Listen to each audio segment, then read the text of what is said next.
ఉన్నారండి నాగేంద్ర కువైట్ నుంచి మాట్లాడుతున్నారు. నాగేంద్ర గారు మాట్లాడండి. నమస్తే అండి. నమస్తే నాగేంద్ర గారు. ముఖ్యంగా TV9 వారికి ప్లస్ కోటయ్య గారికి ఇట్లా తెలంగాణ ప్రజలకి ఆంధ్రులకి సంక్రాంతి శుభాకాంక్షలు అండి. నాకు మోడీ గారి గురించి మీ గురించి ఒక 3 క్వశ్చన్స్ ఉన్నాయండి. బీజేపీ గురించి just try to give the answer properly please. Andhra రాష్ట్ర విభజన బిల్లు సందర్భంగా ఆంధ్ర రాష్ట్రానికి అన్యాయం జరిగిందని మీరే అధికారంలోకి వచ్చిన వెంటనే అన్నీ చేస్తామన్నారు అప్పట్లో అయితే. కానీ మీరు అధికారంలోకి వచ్చారు, 6 నెలలు కూడా అయిపోయింది. ఆంధ్రాకి ఏమీ ఇంతవరకు చేయలేదు. తెలుగుదేశంతో పొత్తుంది కానీ సహాయం చేయడం లేదు. మీరు బీజేపీని ఆంధ్రాలో బలపరచాలని చూస్తున్నారు, బాగానే ఉంది. మీరు చేయవలసిందంతా పార్టీని బలపరచడం కాదండి, ఆంధ్రాని బలపరచండి. ఫస్ట్ ఆంధ్రాకు సహాయం చూపించండి. ఫస్ట్ ఆంధ్రలో అందరం కష్టాల్లో ఉన్నాం ఇప్పటికైతే. మాకు ఏ రాజకీయాలు వద్దు, ప్రస్తుతానికి అభివృద్ధి మాత్రం కావాలి. కాంగ్రెస్ ఏమో రాజకీయం కోసం రాష్ట్రాన్ని విభజించి సర్వనాశనం చేసింది. ఇప్పుడు బీజేపీ ఏం చేస్తుంది? మీరిచ్చిన హామీలు ఎక్కడున్నాయి చెప్పండి. మీరిచ్చిన హామీలు అమలైతే ఇప్పటికే ఆంధ్రప్రదేశ్కు బోలెడన్ని పరిశ్రమలు వచ్చి ఉండేవి. బీజేపీ పార్టీపై కోటి ఆశలతో ఓటేసిన ఆంధ్ర ప్రజలు ఇవన్నీ గమనిస్తున్నారండి. మీరేం చేయలేదు, జస్ట్ రాజకీయంగా మూవ్ అవుతున్నారు, వాగ్దానాలు చేయలేదు. ద సెకండ్ క్వశ్చన్ అంటే, సీమాంధ్రలో బీజేపీకి ప్రస్తుతం 1 సీటు కూడా లేదు. తెలంగాణలో మాత్రం 3 ఎమ్మెల్యేలు ఉన్నారు. ఇటువంటి పరిస్థితుల్లో రాష్ట్ర వ్యాప్తంగా బలమైన కేడరు లీడర్లు ఉన్న టీడీపీని ఢీకొనడం సాధ్యమా? జాతీయ పార్టీగా బీజేపీని బలపరిచేవారు రాష్ట్రంలో తెలుగుదేశం పార్టీకి ప్రత్యామ్నాయంగా బీజేపీకి మద్దతు ఇస్తారని మీరు అనుకుంటున్నారా? ద లాస్ట్ వన్ అండి. ఇతర పార్టీల నుండి అవినీతి ముద్రపడిన వారు మరియు ఇతర పార్టీలతో అవకాశం లేదని భావించిన చాలామంది నాయకులు భాజపాలో చేరారు. వీరిలో 1-2 నాయకులు తప్ప మిగిలిన వారంతా ప్రజాబలం లేనివారే. దీనివల్ల బీజేపీ నాయకులు కొరత ఉండొచ్చు, కానీ ఓట్ల శాతం కూడా పెరగచ్చు. ఇలాంటి నాయకులను చేరదీస్తే తెలుగుదేశం పార్టీ వ్యతిరేక ఓట్లు చీలిపోతే తెలుగుదేశం పార్టీకి ప్రయోజనం ఉంటుంది తప్ప బీజేపీకి ఉండదు. BJP we like Modi too much. Try to understand this, try to help to Andhra Pradesh. Thank you very much. ధన్యవాదాలు నాగేంద్ర గారు. సీమాంధ్రలో భారతీయ జనతా పార్టీకి ఇవాళ 4 ఎమ్మెల్యేలు ఉన్నారు, 2 ఎంపీలు ఉన్నారు. ఫస్ట్ మీ పాయింట్లోనే మీకు చాలా క్వశ్చన్ చెప్తున్నాను, ఎందుకంటే సీమాంధ్రలో భారతీయ జనతా పార్టీకి లేదని అంటున్నారు.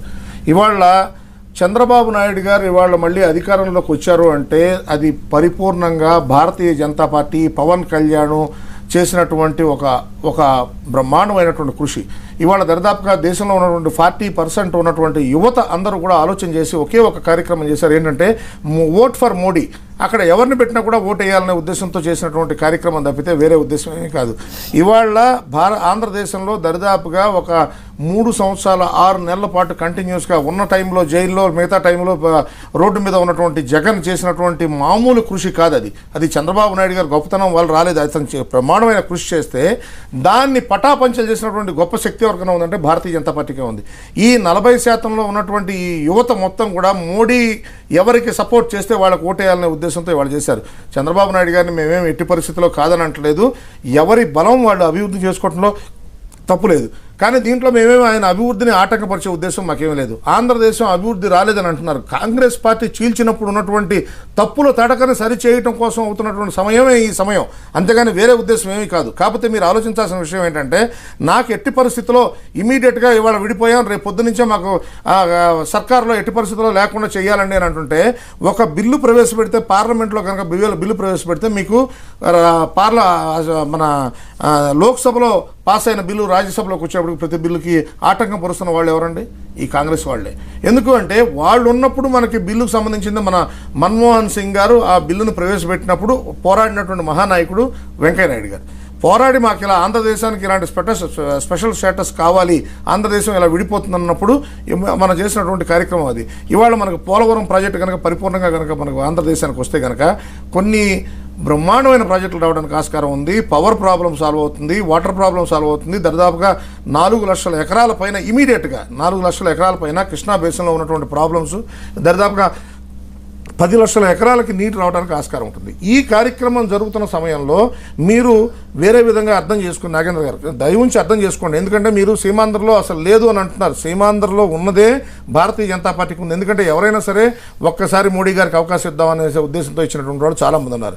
ఇవాళ చంద్రబాబు నాయుడు గారికి పరిపూర్ణంగా అవకాశం ఇవ్వట్లేదని అంటున్నారు. మీకు ఢిల్లీలో కమ్మబాటి రామ్మోహన్ రావు పెట్టి ఆయన ప్రతి ఒక్క ఆఫీస్కి తీసుకెళ్ళి ఆయన ఫాలోఅప్ చేస్తుంటే వాళ్ళకి కావాల్సింది ఏది చేయట్లేదు చెప్పండి. 2 కేంద్ర మంత్రులను ఇచ్చాం, వాళ్ళకు ఉన్న మనుషులు 2 కేంద్ర మంత్రులను ఇచ్చి పౌర విమానయాన శాఖ మంత్రిని ఇచ్చాం, అదేవిధంగా దీనికి శాస్త్ర సాంకేతిక శాఖ మంత్రిగా వారికి ఇచ్చి వారు అడిగినది ఏ ప్రాజెక్టు మేము కాదంటున్నాం చెప్పండి. అంతేగాని నేనేమీ ప్రాజెక్టు పెట్టను, నా జేబులో ఎంత డబ్బులు ఉన్నాయో నువ్వు చెప్పు అని నాగేంద్ర గారు అంటే మీరు ఏమీ చెప్పలేరు.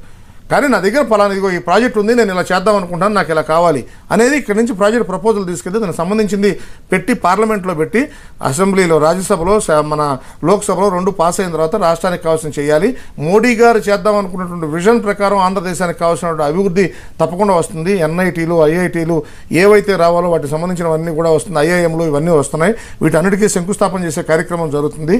మనం ఇవాళ వచ్చి 8 నెలలు అవుతుంది. ఈ 8 నెలల కాలంలో చేసినటువంటి అభివృద్ధి కార్యక్రమాలు, ఈ పేపర్ మీద జరుగుతున్న పనులు ఇవన్నీ కనుక మనకి పైప్ లైన్లో ఉన్నాయి. ఇవన్నీ కనుక వస్తే కనుక మీరు అందరూ దుబాయ్లో టెక్సాస్లో వేరే దేశాల్లో ఉండక్కల మీరే ఆంధ్రదేశానికి రావచ్చు. ఎందుకంటే అంత మంచి కార్యక్రమాలు చేస్తున్నాం.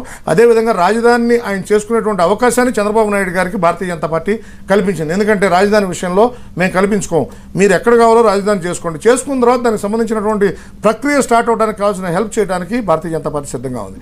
అంతేగాని మీరు వేరుగా ఊహించుకుని మీరు అక్కడ పార్టీలో జనాలు ఆంధ్రదేశంలో దరిదాపుగా 45 లక్షల మంది పార్టీ సభ్యులు కావటం అనేది తక్షణం జరిగేటువంటి ప్రక్రియ. రాబోయే 120 రోజుల్లో 4 నెలల్లో 45 లక్షల మంది మెంబర్షిప్ రావడం అనేది తక్షణం జరగాల్సినటువంటి విషయం. కారణం ఏంటంటే భారతీయ జనతా పార్టీ ఆంధ్రదేశం ఒక్కదాన్నే గురి చేసుకోవట్లేదు.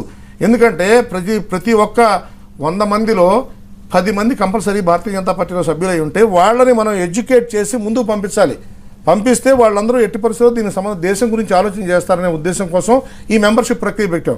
అంతేగాని మీరు ఆంధ్రదేశంలో బలపడటం వల్ల చంద్రబాబు నాయుడు తగ్గిపోతారు కాబట్టి మీరు ఆంధ్రదేశం వదిలేసేయండి, అక్కడ తెలంగాణలో వదిలేసేయండి, అక్కడ తమిళనాడులో వదిలేసేయండి, కేరళలో వదిలేసేయండి, ఎక్కడికక్కడ వదులుకుంటూ పోతే మనకు మిగిలేది ఏముంది చెప్పండి. అందుకని నాగేంద్ర గారు మీరు అక్కడ కూర్చొని ఆలోచించాల్సిన దయవుంచి ఒకసారి నెట్లో ఏం జరుగుతుంది, మోడీ గవర్నమెంట్ ఏం చేస్తుంది, ఏ విధమైన అభివృద్ధి ప్రక్రియ జరుగుతుంది, దేశాల్లో ఏ విధమైనటువంటి మంచి మార్గంలోకి వెళ్తున్నాయో దయవుంచి ఆలోచించండి.